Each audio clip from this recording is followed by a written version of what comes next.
ಕೆಲವೊಮ್ಮೆ ನಾವು ಹೆಚ್ಚು ತರಕಾರಿಗಳನ್ನು ಹಾಗೆ ಹೆಚ್ಚು ಸಮಯವನ್ನು ತೆಗೆದುಕೊಂಡು ಮಾಡಿರುವಂಥ ಅಡುಗೆಗಳು ಅಷ್ಟೊಂದು ಇಷ್ಟ ಆಗೋದೇ ಇಲ್ಲ. ಕಡಿಮೆ ಸಮಯ ಮತ್ತು ಕಡಿಮೆ ಸಾಮಗ್ರಿಗಳನ್ನು ಬಳಸಿ ಮಾಡುವ ಅಡುಗೆಗಳೇ ನಮಗೆ ಹೆಚ್ಚು ಇಷ್ಟ ಆಗೋದು. ನಾನು ಈ ದಿನ ರುಚಿಕರವಾದ ಹಾಗೆ ಬಾಯಿ ಚಪ್ಪರಿಸಿಕೊಂಡು ಊಟ ಮಾಡುವಂತಹ ಮೆಂತೆ ಕಾಳಿನ ಚಟ್ನಿಯನ್ನು ಮಾಡ್ತಾಯಿದ್ದೇನೆ. ಬಿಸಿ ಬಿಸಿಯಾದಂಥ ಅನ್ನ, ರೊಟ್ಟಿ, ಚಪಾತಿ ಜೊತೆಗೆಲ್ಲ ಒಳ್ಳೆ ಕಾಂಬಿನೇಷನ್ನು. ಬನ್ನಿ ರೆಸಿಪಿಯನ್ನು ತಿಳಿಯೋಣ. ಇಲ್ಲಿ ನಾನು ಒಂದು ಪಾತ್ರೆನ ತಗೊಂಡು ಅದಕ್ಕೆ ಒಂದು 2 ಚಮಚ ಆಗುವಷ್ಟು ಮೆಂತೆಯನ್ನು ಹಾಕಿ ಹುರಿತಾ ಇದ್ದೀನಿ. ಇದಕ್ಕೆ ಎಣ್ಣೆ ಎಲ್ಲ ಹಾಕೋದು ಬೇಡ. ನೀವು ಈ ಮೆಂತೆ ಕಾಳನ್ನು ನೆನೆಸಿಯೂ ಕೂಡ ಮಾಡ್ಬೋದು. ನಾನಿಲ್ಲಿ ಹುರಿದು ಮಾಡ್ತಾ ಇದ್ದೀನಿ. ನೋಡಿ, ಈ ಥರ ಬಣ್ಣ ಬದಲಾಗಬೇಕು, ಹಾಗಂತ ತೀರ ಹುರಿಯೋದು ಬೇಡ. ನಾನು ಇದನ್ನು ಹುರಿದು ಪಕ್ಕಕ್ಕಿಟ್ಟು ಅದೇ ಪಾತ್ರೆಗೆ ಒಂದು ಮುಷ್ಟಿಯಾಗುವಷ್ಟು ಕರಿಬೇವು, ಇದನ್ನು ಕೂಡ ಎಣ್ಣೆ ಹಾಕದೆ ಹುರಿದು ಅದೇ ಪಾತ್ರೆಯಲ್ಲಿ ತೆಗೆದಿಟ್ಕೊಳ್ಬೇಕು ತಣ್ಣಲಿಕ್ಕೆ. ಹಾಗೆ ಒಂದು 10 ಎಸಳಾಗುವಷ್ಟು ಬೆಳ್ಳುಳ್ಳಿ, ಅದರೊಟ್ಟಿಗೆ ನಾನಿಲ್ಲಿ ಒಂದು 1/4 ಕಪ್ ಆಗುವಷ್ಟು ಸಣ್ಣದಾಗಿ ಹೆಚ್ಚಿರುವಂಥ ಈರುಳ್ಳಿ. ನಾನಿಲ್ಲಿ 2 ಈರುಳ್ಳಿಯನ್ನು ಬಳಸಿದ್ದೀನಿ. ಇದನ್ನು ಕೂಡ ಬಣ್ಣ ಬದಲಾಗೋ ತನಕ ಹುರಿದುಕೊಳ್ಬೇಕು.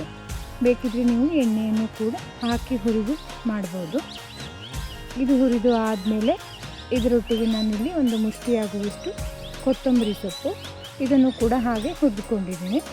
ಇಲ್ಲಿ ಮೆಂತೆಯನ್ನು ನೆನೆಸಿ ಮಾಡ್ತೀರಿ ಅಂತಾದರೆ ನೆನೆಸಿರುವಂಥ ಮೆಂತೆ, ಈರುಳ್ಳಿ, ಬೆಳ್ಳುಳ್ಳಿ ಇವೆಲ್ಲವನ್ನು ಹುಣಸೆ ಹಣ್ಣಿನ ರಸದೊಟ್ಟಿಗೆ ಬೇಯಿಸಿ ಮಾಡ್ಬೋದು. ಅದು ಕೂಡ ತುಂಬ ರುಚಿಯಾಗಿರುತ್ತೆ. ಹುರಿದು ತಣಿಲಿಕ್ಕೆ ಬಿಟ್ಟು ಅದೇ ಪಾತ್ರೆಗೆ ಒಂದು 8ರಿಂದ 10 ಆಗುವಷ್ಟು ಕೆಂಪು ಮೆಣಸು ಅಂದರೆ ಒಣ ಮೆಣಸನ್ನು ಹಾಕಿದ್ದೀನಿ. ನಿಮ್ಮ ಖಾರಕ್ಕೆ ಅನುಗುಣವಾಗಿ ನೀವು ಮೆಣಸನ್ನು ಹೆಚ್ಚು ಕಡಿಮೆ ಮಾಡಿಕೊಳ್ಳಿ. ಇದಕ್ಕೆ ಖಾರ ಸ್ವಲ್ಪ ಹೆಚ್ಚಾಗಿಯೇ ಬೇಕಾಗುತ್ತೆ. ಇದನ್ನು ಕೂಡ ಹುರಿದು ಆದಮೇಲೆ ಅದರೊಟ್ಟಿಗೆ ಒಂದು ನೆಲ್ಲಿಕಾಯಿ ಗಾತ್ರದಷ್ಟು ಹುಣಸೆ ಹಣ್ಣನ್ನು ಹಾಕಿದ್ದೀನಿ. ಇವೆಲ್ಲವನ್ನು ಒಂದು ಸಾರಿ ಮಿಕ್ಸ್ ಮಾಡಿ ಪೂರ್ತಿಯಾಗಿ ತಣಿಲಿಕ್ಕೆ ಬಿಡಿ. ನಂತರ ಇದಕ್ಕೆ ಒಂದು ಚಿಕ್ಕ ಮುದ್ದೆಯಾಗುವಷ್ಟು ಬೆಲ್ಲವನ್ನು ಹಾಕಿ ರುಚಿಯಾಗಿರುತ್ತೆ. ಅಂದರೆ ಉಪ್ಪು, ಹುಳಿ, ಖಾರ ಎಲ್ಲ ಬ್ಯಾಲೆನ್ಸ್ ಆಗುತ್ತೆ ಬೆಲ್ಲವನ್ನು ಬಳಸೋದ್ರಿಂದ.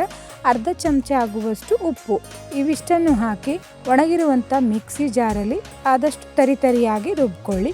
ನೀರನ್ನು ಹಾಕದೆ ರುಬ್ಬಿದರೆ ಹೆಚ್ಚು ದಿನಗಳ ಕಾಲ ಬಾಳಿಕೆ ಬರುತ್ತೆ. ಮತ್ತು ಫ್ರಿಜ್ ಒಳಗಡೆ ಇಟ್ಟರಂತೂ 10-15 ದಿನಗಳ ಕಾಲ ಇಟ್ಟು ತಿನ್ಬೋದು. ಮೇಲ್ಗಡೆಯಿಂದ ಇದಕ್ಕೆ ಎಣ್ಣೆ, ಸಾಸಿವೆ, ಇಂಗು, ಕರಿಬೇವು, ಒಂದು ಕೆಂಪು ಮೆಣಸನ್ನು ಹಾಕಿ ಮೇಲ್ಗಡೆಯಿಂದ ಒಂದು ಗಮ್ಮತ್ತಾಗಿರುವ ಒಂದು ಒಗ್ಗರಣೆಯನ್ನು ಕೊಟ್ಟಿದ್ದೇನೆ. ಬಿಸಿ ಬಿಸಿ ಅನ್ನದೊಟ್ಟಿಗೆ ರಾಗಿ ರೊಟ್ಟಿ, ಚಪಾತಿ ಇವೆಲ್ಲದರ ಜೊತೆಗೂ ಒಂದೊಳ್ಳೆ ಕಾಂಬಿನೇಷನ್ನು. ಮೊಸರು ಮತ್ತು ಈ ಚಟ್ನಿಯನ್ನು ಹಾಕ್ಕೊಂಡು ಊಟ ಮಾಡ್ತಾಯಿದ್ರೆ ಊಟದ ಗಮ್ಮತ್ತೇ ಬೇರೆ. ಮತ್ತು ಜ್ವರ ಬಂದಾಗ, ಬಾಯಿ ರುಚಿ ಕೆಟ್ಟಾಗೆಲ್ಲ ಈ ರೀತಿಯ ಚಟ್ನಿಯನ್ನು ಮಾಡಿ ತಿಂದು ನೋಡಿ. ಹೇಗಿತ್ತು ಅಂತ ಕಾಮೆಂಟ್ ಸೆಕ್ಷನ್ನಲ್ಲಿ ತಿಳಿಸಿ ಸ್ನೇಹಿತರೆ. ಇದೇ ರೀತಿಯ ಹೊಸ ಅಡಿಗೆ ಹಾಗೆ ಮನೆಮದ್ದನ್ನು ನೋಡಲಿಕ್ಕೆ ಪರಿಶ್ರಮ ಕಿಚನನ್ನು ಫಾಲೋ ಮಾಡಿ. ಧನ್ಯವಾದಗಳು.